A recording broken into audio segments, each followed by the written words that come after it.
Светскиот економски форум предупреди дека со ова темпо на загадување на океаните во 2050 година во океаните ќе има повеќе пластичен отпад отколку риби.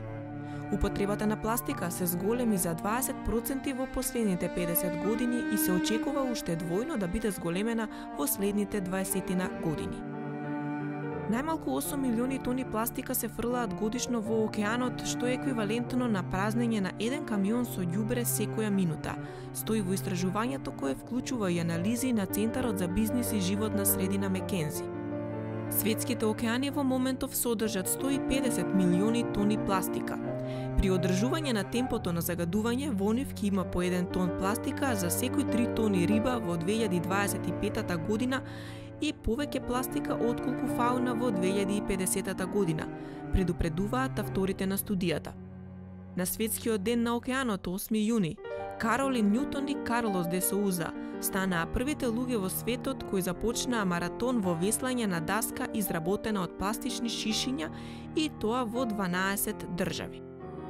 Авантуристите кои патуваат низ светот имаат своја цел – подигнување на свеста од загадувањето на водените површини од пластичниот отпад. Well, we found out about someone building bottle boards in Brazil. It was actually a Brazilian surfer called Jairo who built the first surfboard out of plastic bottles 10 years ago. And when we were in Brazil, we built our first plastic bottle board. And we took it to the beach, and it created such a sensation. People were so curious, and it was a great way to start a conversation about plastic pollution.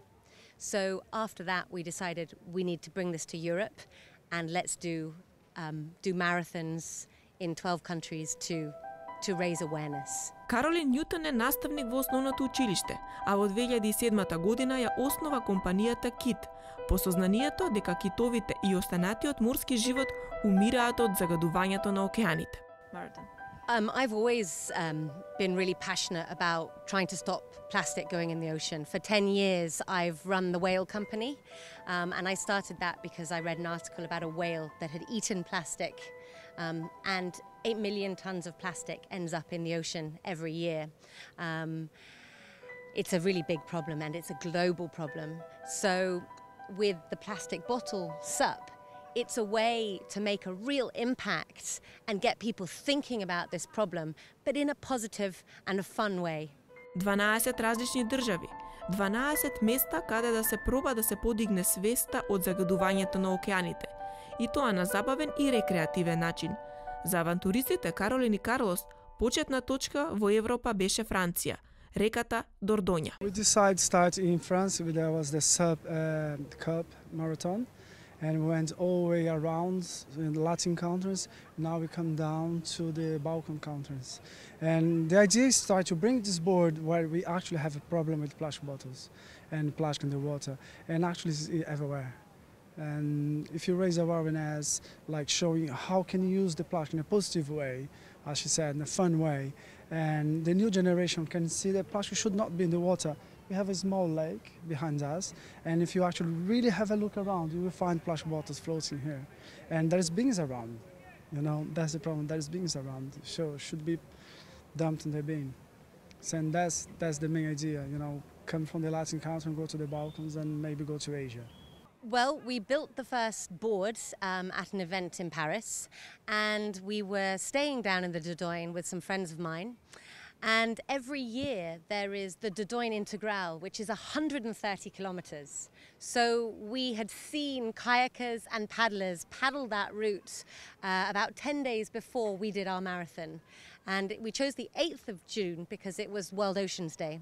And we knew it was possible. We knew we could do 42 kilometers. If they could do 130, we could do 42. So we knew that would be safe for our first one.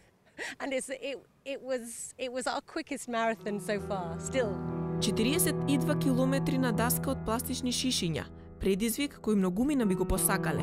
Моменти кои се чекаат, но имаше ли моменти кога тие сакаа да престане оваа авантура? On the Dordogne marathon, we were fine. I think the adrenaline for the first marathon, kept us going. In Madrid, our second marathon, there were definitely times we wanted to stop. It was very hard. It was hot and windy. Hot and windy day, no shelter, no place to rest. I think that was the hardest one. Wasn't the longest one, but so far was the hardest one. I think the Madrid marathon and the Algarve marathon, the Portugal marathon, we had huge waves. Towards the end, we thought we were about an hour away from finishing, and we were about 2.5 hours. The waves kicked in, the wind, and it actually got quite dangerous. And we were so tired, so that was probably the scariest moment. Позитивно добре дојде од сите земји и граѓаните кои доаѓаат да погледнат каква порака има во овие шишиња. I think we have a really positive welcome. Firstly, because our board is completely different. It's made of garbage. An unusual board is really popular in Brazil, but here in Europe it's still something new. And the message that we bring, the message in the bottle, the message in the bottle is about look after the environment. It's everyone's obligation to look after the place where we live in. And everyone looks with good eyes and quite supportive. That is quite nice too. Everyone's been really supportive. It's been great. Lots of people are getting behind us, which is great. Загадувањето на водените површини од пластичен отпад не е локален проблем. Тоа е глобален проблем за кој овие двајца авантуристи се трудат да ја подигнат свеста на луѓето. I think, this project hopefully will help to raise some awareness. It's a way to show people the board in a positive way. It's not just about stopping using plastic. It's about reusing the plastic that already exists, because it's not going anywhere. It lasts for thousands of years. Карлос де Соуза е роден во Сао Пауло, Бразил. Наставник е за деца со посебни потреби, а изработката на предмети од отпад му е предизвик со кој секојдневно работи и создава нови нешта. Од работи и материјали кои ние секојдневно ги фрламе во отпад. I made instruments and mask and go-karts. I think when you have a problem or the thing that you won't use, you use as a resource. Is that exactly that we use in Brazil? Something that would be rubbish, we reapply for something else, reuse it. And I think that was a natural skill. Like, you don't have toys to play around, you invent your toys. So sticking, putting nails together, and you make your things. This is just something else, and everything is possible. And garbage has a good value when the environment is terrible. You can use garbage in a good way, but when it is an environment, it's terrible. It's not nice. A part of the art stuff that is plastic. You can melt, you can heat, you can bend, you can do lots of craft arts. In Africa, they building house with plastic bottles. They get the plastic bottles, fill with earth, peel a little bit, make it really hard, and use as a brick. So it's a solution for house. For those who cannot afford a house, cannot afford material to build a house, you can use plastic bottles. If you want to do something, I think you find a solution. If you don't want, we always will find excuses. Како наставници кои секојдневно работат со деца, имаат можност директно да делуваат врз свеста на најмладите околу проблемот со загадувањето. We try and teach the children about avoiding using single-use plastic if possible, to stop using that straw or that plastic bag, and giving them options, alternatives that they can use. Actually, children, they get very passionate when you show them a turtle that's had a beer can ring around its stomach and it hasn't grown properly, or stories about whales that have eaten plastic. The kids get very, very passionate. It's the children then that teach their parents. So the children are easy to tell and to teach about this problem. На мапата на маратонот се најде и Македонија. За прв пат одблиску да се запознаат со убавините на нашата земја, но и да споделат тажно искуство. Matka is a beautiful place.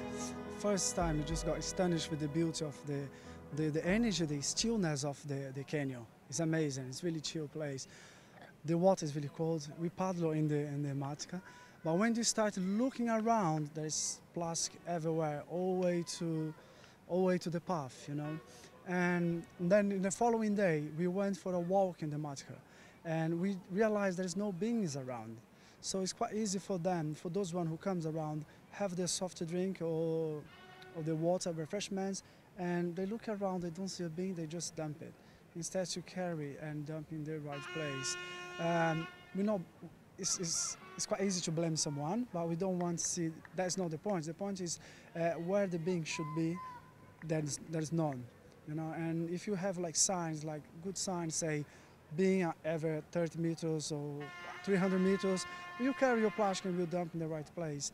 So around the table where people have picnics, it's covered with plastic, you know, and just become normal. You sit there, have your lunch with your family, but you throw around garbage. That was really shocking. Покрај презентацијата за изработка на даска од шишиња во градскиот парк во Скопје, 42 километри долгиот маратон на Охридското езеро е нивната главна дестинација во Македонија. We saw it from the other side, actually. We saw it from the Albanian side when we were driving through to get to Greece. But we haven't seen your side of Ohrid yet, so we're looking forward to that on Saturday. Целата оваа авантуристичка приказна и исполнување на мисијата на Каролин и Карлос нема да успее ако не се совесните граѓани и нивниот допринос за реализацијата на овој светски маратон. 42 kilometers, and everyone is more than welcome to join us. And at least two of us is going to do it. And we're prepared. I think after the 7th one, we're quite fit to do it. And I just worry about the wind and see how long it's going to take it. So.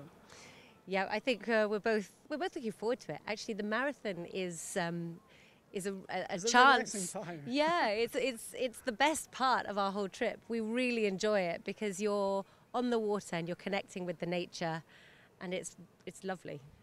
So the Whale Company is my business. We sell whale bags, which are organic cotton bags, and we sell flip-flops made out of recycled tires. So every sale, some of the money goes to the whale and dolphin conservation, but most of it comes to us. We also have a crowdfunding page. So if anyone wants to donate to the crowdfunding page, it's Just Giving, and the code is SUPMarathon. Позитивни и полни со енергија, од Скопје се упатија за Охрид. Охридското езеро е 8-миот предизвик на Каролин и Карлос, а приказната продолжува во уште 4 земји во Европа.